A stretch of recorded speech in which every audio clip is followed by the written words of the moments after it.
भारतीय वायुसेना के बेड़े में जल्द 83 तेजस विमान शामिल होंगे। लड़ाकू विमान तेजस की 48,000 करोड़ की डील को कैबिनेट कमेटी ऑन सिक्योरिटी की मंजूरी मिल गई है। प्रधानमंत्री की अध्यक्षता में CCS ने डील को मंजूरी दी है। राजनाथ सिंह ने डील को रक्षा क्षेत्र में गेम चेंजर बताया। ये डील 48,000 करोड़ रुपए की है। इससे हमारी वायुसेना के बेड़े की ताकत स्वदेशी LCA तेजस के जरिए मजबूत होगी।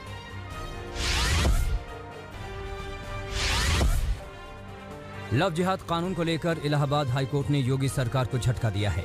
लव जिहाद के मामलों के बीच शादियों के रजिस्ट्रेशन को लेकर इलाहाबाद हाईकोर्ट की लखनऊ बेंच ने बड़ा फैसला दिया है। हाईकोर्ट ने शादियों से पहले नोटिस प्रकाशित होने और इस पर आपत्तियां मांगने को गलत माना है। अदालत ने इसे स्वतंत्रता और निजता के मौलिक अधिकारों का हनन बताया। अदालत ने विशेष विवाह अधिनियम की धारा 6 और 7 को भी गलत बताया। अदालत ने कहा कि किसी की दखल के बिना पसंद का जीवन साथी चुनना व्यक्ति का मौलिक अधिकार है। अगर शादी कर रहे लोग नहीं चाहते तो उनका ब्यौरा सार्वजनिक नहीं किया जाए।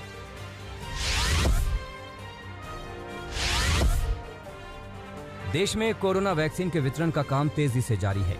देश के अलग अलग हिस्सों में वैक्सीन को पहुंचाया जा रहा है। सीरम इंस्टीट्यूट की कोविशील्ड के बाद भारत बायोटेक की कोवैक्सीन की भी डिलीवरी शुरू हो गई है। कोवैक्सीन की पहली खेप हैदराबाद से दिल्ली भेजी गई। दिल्ली के अलावा बेंगलुरु, चेन्नई, पटना, जयपुर, लखनऊ, रांची, कुरुक्षेत्र, कोची समेत 11 शहरों में इसकी पहली खेप पहुंच गई है।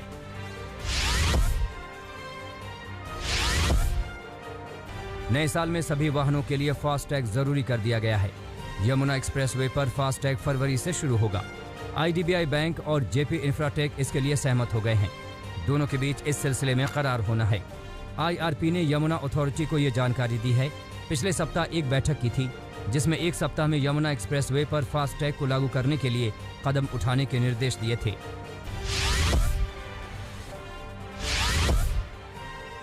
दिल्ली हाईकोर्ट ने MCD के रिटायर्ड कर्मचारियों को कैशलेस मेडिकल सुविधा नहीं दिए जाने को लेकर तीनों MCD को जमकर फटकार लगाई है। कोर्ट ने कहा कि जब कैशलेस मेडिकल सेवाएं देने के लिए रिटायर्ड कर्मचारियों से प्रीमियम भरवाया गया तो फिर यह सुविधा MCD की तरफ से उन्हें क्यों मुहैया नहीं कराई जा रही है। कोर्ट ने मामले को लेकर कड़ी टिप्पणी की है।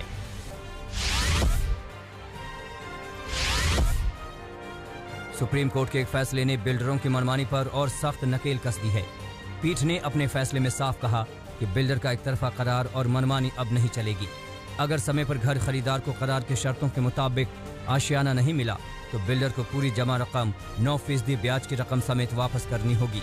बिल्डरों की मनमानी को पीठ ने अनफेयर ट्रेड प्रैक्टिस कहा है। कोर्ट का कहना था कि जब घर खरीदार किस्तें या बकाया रकम देने में मजबूर होता है तो बिल्डर उस पर जुर्माना लगाता है, लेकिन बिल्डर समय पर घर का पोजीशन यानी कब्जा न दे तो उस पर जुर्माना क्यों नहीं।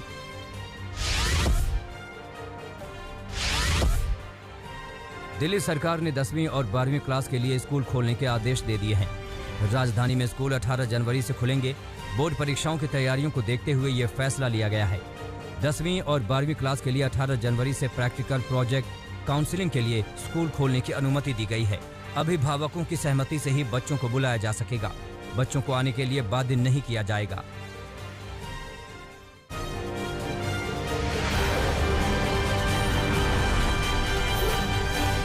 बिहार में पायलट इंडिगो के स्टेशन मैनेजर रुपेश सिंह की हत्या को लेकर सियासी घमासान जारी है। मुख्यमंत्री नीतीश कुमार ने DGP को निर्देश दिए हैं कि वो रुपेश हत्याकांड के आरोपियों की अविलंब गिरफ्तारी सुनिश्चित करें। नीतीश कुमार ने बुधवार को DGP से बात करके पूरे घटना की जानकारी ली। बिहार के CM ने निर्देश दिया कि घटना में शामिल अपराधियों की जल्द गिरफ्तारी हो और स्पीडी ट्रायल करवाकर दोषियों को जल्द से जल्द कड़ी सजा दिलवाई जाए। CM नीतीश कुमार ने कहा कि बिहार में किसी तरह के अपराध की घटनाओं को बर्दाश्त नहीं किया जाएगा। रुपेश हत्याकांड को लेकर विपक्ष ने सरकार को घेरना शुरू कर दिया है। कांग्रेस ने नीतीश कुमार के इस्तीफे की मांग की। वहीं तेजस्वी यादव ने बिहार में अपराध के बढ़ते मामलों को लेकर नीतीश कुमार पर निशाना साधा है। तेजस्वी ने कहा कि बिहार में बढ़ते अपराध सरकार की मिली भगत से हो रहे हैं और नीतीश से अब बिहार संभल नहीं रहा है। लगातार जो है अपराध जो है बढ़ता चला जा रहा है और हम बार बार कह रहे हैं ये सेलेक्टेड और नॉमिनेटेड मुख्यमंत्री हैं। आज किसान आंदोलन का 50वां दिन है। दिल्ली से सटी सीमाओं पर किसान अभी भी डटे हुए हैं। कृषि कानून को लेकर किसान और सरकार के बीच गतिरोध जारी है। सुप्रीम कोर्ट की कमेटी वाले फैसले पर किसान संगठन संतुष्ट नजर नहीं आ रहे हैं। देश के अलग अलग हिस्सों में किसानों ने लोहड़ी पर कृषि कानून की प्रतियां जलाईं और आंदोलन को और तेज करने का आह्वान किया। मुंबई में 200 किलो ड्रग्स जब्त करने के मामले में नारकोटिक्स कंट्रोल ब्यूरो ने कैबिनेट मंत्री नवाब मलिक के दामाद समीर खान को गिरफ्तार किया है। समीर खान को कल एनसीबी ने पूछताछ के लिए बुलाया था। जांच के बाद एनसीबी ने उन्हें गिरफ्तार कर लिया है। एनसीबी मुंबई के जोनल डायरेक्टर समीर वानखेड़े के मुताबिक एनसीबी ने मुंबई के बांद्रा पश्चिम में एक कुरियर से गांजा जब्त किया। जांच के दौरान बांद्रा के रहने वाले समीर खान का नाम सामने आया। समीर खान की शादी नवाब मलिक की बेटी नीलोफर के साथ हुई है। महाराष्ट्र में टेस्ला कंपनी को लेकर राजनीति शुरू हो गई है। एलन मस्क की इलेक्ट्रॉनिक कार बनाने वाली कंपनी टेस्ला ने आधिकारिक रूप से बेंगलुरु में रजिस्ट्रेशन करा लिया है, लेकिन इस पर महाराष्ट्र नवनिर्माण सेना ने राज्य की उद्धव ठाकरे सरकार पर जमकर निशाना साधा है। महाराष्ट्र के पर्यटन मंत्री आदित्य ठाकरे ने ट्वीट के जरिए अक्टूबर में टेस्ला को अपने यहां आने का न्योता दिया था, लेकिन टेस्ला ने बेंगलुरु में एक ऑफिस रजिस्टर करा लिया।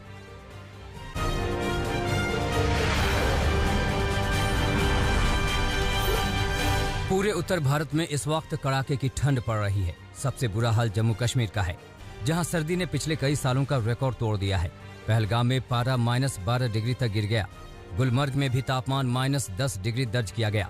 श्रीनगर में बुधवार को न्यूनतम तापमान -7.8 डिग्री रिकॉर्ड हुआ, जो पिछले 9 सालों में सबसे कम है। श्रीनगर में तो डल झील भी पूरी तरह से ठंड की वजह से जम चुकी है। श्रीनगर एयरपोर्ट पर इंडिगो की एक फ्लाइट कल टेक ऑफ से पहले जमा हुए कई फीट ऊंचे बर्फ के टीले के बेहद करीब पहुंच गई। विमान का इंजन बर्फ के ढेर से जा सटा। हालांकि विमान और यात्रियों को कोई नुकसान नहीं पहुंचा। इस बीच उपराज्यपाल मनोज सिन्हा ने प्रशासन को शहर के रास्तों से जल्द बर्फ हटाने और प्रभावित लोगों तक मदद पहुंचाने का निर्देश दिया है। जम्मू कश्मीर के अनंतनाग जिले के पहलगाम में कड़कड़ाती ठंड में भी एक अनोखे मार्शल आर्ट्स शो का आयोजन किया गया। सफेद बर्फ के बीचों बीच ताइक्वांडो के खिलाड़ियों ने 4 दिन के स्पोर्ट्स कार्निवल में अपने जोश और जज्बे का परिचय दिया। जम्मू कश्मीर पर्यटन विभाग और एक निजी मार्शल आर्ट क्लब ने मिलकर 30 खिलाड़ियों को अपना जौहर दिखाने का सफेद मंच दिया। हम आपको बता दें कि इन दिनों पहलगाम का न्यूनतम तापमान -10 डिग्री के आसपास दर्ज हो रहा है। जम्मू कश्मीर के मशहूर दाची गाम नेशनल पार्क में हिमालयन डियर यानी हंगुल का खास ख्याल रखा जा रहा है। कश्मीर में भारी हिमपात के बाद दाची गाम नेशनल पार्क में कई फीट तक बर्फ जमी है। ठंड से बचाने के लिए हंगुल और दूसरे जानवरों के खाने पर ज्यादा ध्यान दिया जा रहा है। बेहिसाब बर्फ की वजह से दाची गाम के नेशनल पार्क के जानवर नीचे मैदानी इलाकों की ओर रुख कर रहे हैं, जिससे श्रीनगर के रिहायशी इलाकों में भी जंगली जानवरों का खतरा बढ़ गया है। पहाड़ों पर बर्फबारी की वजह से उत्तर के मैदानी राज्यों में भी तापमान में भारी गिरावट आई है। दिल्ली के पालम में कल अधिकतम तापमान सिर्फ 15.2 डिग्री दर्ज किया गया। चंडीगढ़ में भी पारा 12.2 डिग्री से ऊपर नहीं जा सका। राजस्थान के फतेहपुर शेखावटी में तो न्यूनतम तापमान माइनस में जा पहुंचा है। वाराणसी और प्रयागराज में भी अधिकतम तापमान 20 डिग्री से कम ही दर्ज किया गया।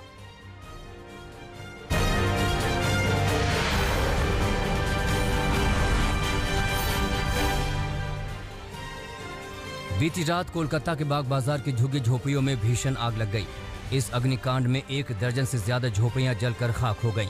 आग पर काबू पाने के लिए दमकल की 20 गाड़ियों को मौके पर भेजा गया, लेकिन लपटों को बुझाने में घंटों तक मशक्कत करनी पड़ी। फिलहाल आग लगने की वजह का खुलासा नहीं हुआ है, लेकिन गनीमत रही कि हादसे में किसी की जान नहीं गई।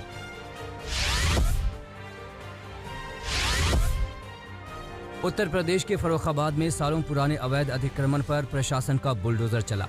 फर्रुखाबाद रोडवेज बस अड्डे के बाहर अवैध रूप से बनी 32 दुकानों पर बुलडोजर चलाकर अतिक्रमण को हटा दिया गया। 32 दुकानों का निर्माण सरकारी जमीन पर बिना नक्शा पास किए कराया गया था। अतिक्रमण हटाने के दौरान गुस्साए लोगों को हटाने के लिए पुलिस को हल्के बल का भी प्रयोग करना पड़ा।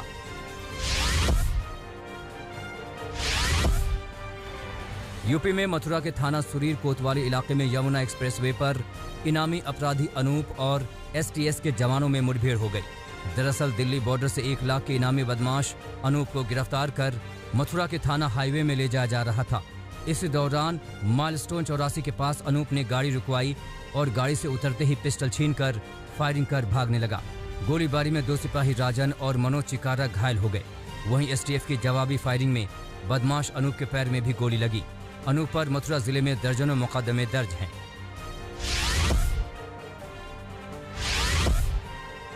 पश्चिम बंगाल के मुर्शिदाबाद में भारी मात्रा में सॉकेट बमों को बरामद किया गया।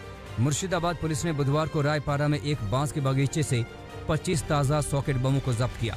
एक खुफिया जानकारी के बाद जलंगी थाने की पुलिस ने तलाशी अभियान चलाया और बांस के बगीचे से ड्रमों में भरे ताज़ा बम बरामद किए। मौके पर पहुंचे बम स्क्वाड ने सभी बमों को डिफ्यूज किया, जिसके दौरान गांव वालों में दहशत की स्थिति थी। पुलिस ने जांच शुरू कर दी है कि इलाके में बम किसने रखे थे।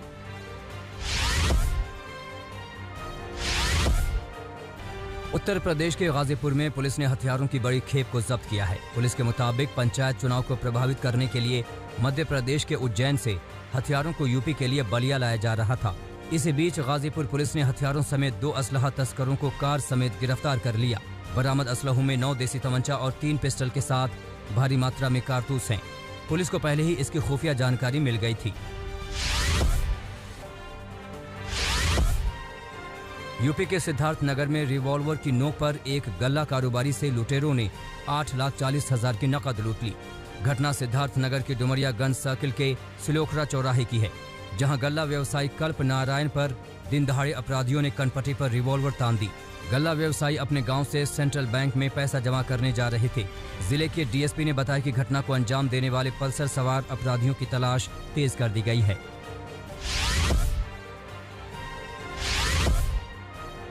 दिल्ली से सटे फरीदाबाद में पुलिस ने तंत्र मंत्र के नाम पर झांसा देने वाले 2 तांत्रिकों को गिरफ्तार किया है। गिरफ्तार तांत्रिकों पर आरोप है कि घर के अंदर जमीन में गड़े धन को निकालने का झांसा देकर दोनों ने 24 लाख की ठगी की है। मामला फरीदाबाद के सेक्टर 48 का है। पुलिस का दावा है कि दिल्ली, राजस्थान, यूपी और हरियाणा में कई वारदातों को ये दोनों आरोपी अंजाम दे चुके हैं।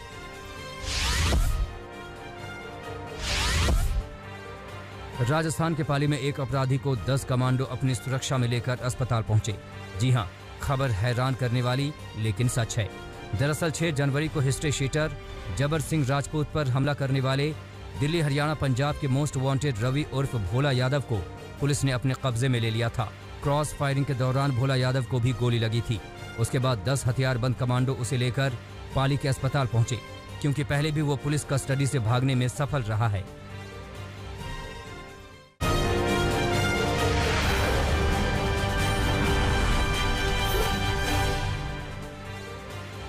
बिहार के मधुबनी में एक मूक बधिर नाबालिग लड़की के साथ रेप की घटना से पूरे इलाके में हड़कंप मच गया है। नाबालिग लड़की से रेप के बाद उसकी दोनों आंखें भी अपराधियों ने फोड़ दी। हालांकि पुलिस ने तेजी से कार्रवाई करते हुए आरोपी को हिरासत में ले लिया है। पुलिस मामले में ये पता लगाने की कोशिश कर रही है कि इस जघन्य हत्याकांड में कितने और अपराधी शामिल हैं।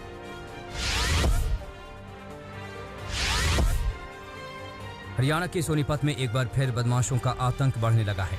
टीकाराम गर्ल्स कॉलेज के पास मौजूद एक फार्म भंडार पर 2 नकाबपोश बदमाशों ने तमंचे की नोक पर 24,000 की लूट को अंजाम दिया और वहां से फरार हो गए। हालांकि सोनीपत पुलिस वारदात की सूचना मिलने के बाद मौके पर पहुंची और पीड़ित अंकित के बयान पर मामला दर्ज कर कार्रवाई शुरू कर दी है।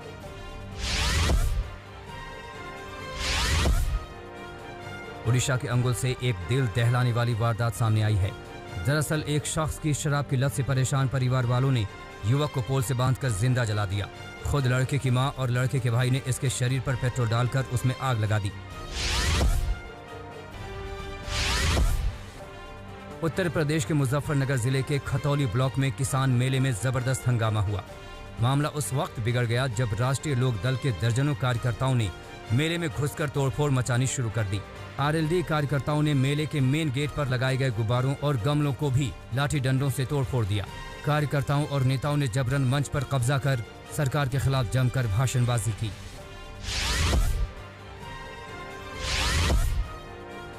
बिहार में अपराधी बेलगाम हैं। इसका सबूत मिला भागलपुर में, जहां सरेआम एक मजदूर पंकज कुमार की गोली मारकर हत्या कर दी गई। वारदात भागलपुर जिले के बाबरगंज थाना क्षेत्र के मोहिद्दीनगर की है, जहां 3 अपराधियों ने मजदूर पंकज कुमार पर गोलियों की बरसात कर दी। मृतक के भाई ने बताया कि वो अपने भाई के साथ मोहिद्दीनगर मजदूरी करने जा रहे थे। तभी मछली हाट की गली के पास कट्टा लहराते 3 अपराधियों ने 5 राउंड फायरिंग की। पुलिस घटना को पुरानी रंजिश से जोड़कर देख रही है।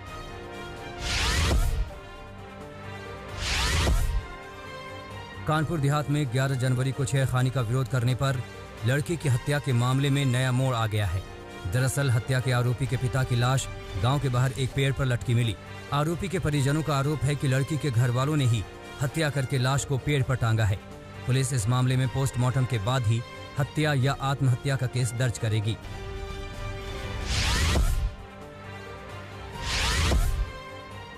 झारखंड के धनबाद में अखिल भारतीय कांग्रेस कमेटी के सदस्य संतोष कुमार सिंह को एक अपराधी ने मोबाइल पर जान से मारने की धमकी दी है।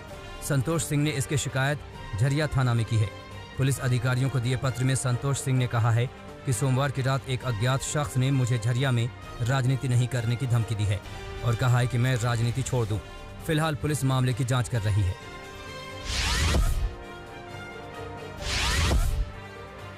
यूपी के शाहजहांपुर में पुलिस ने एक युवक की हत्याकांड में 24 घंटे के भीतर आरोपी को गिरफ्तार कर लिया है।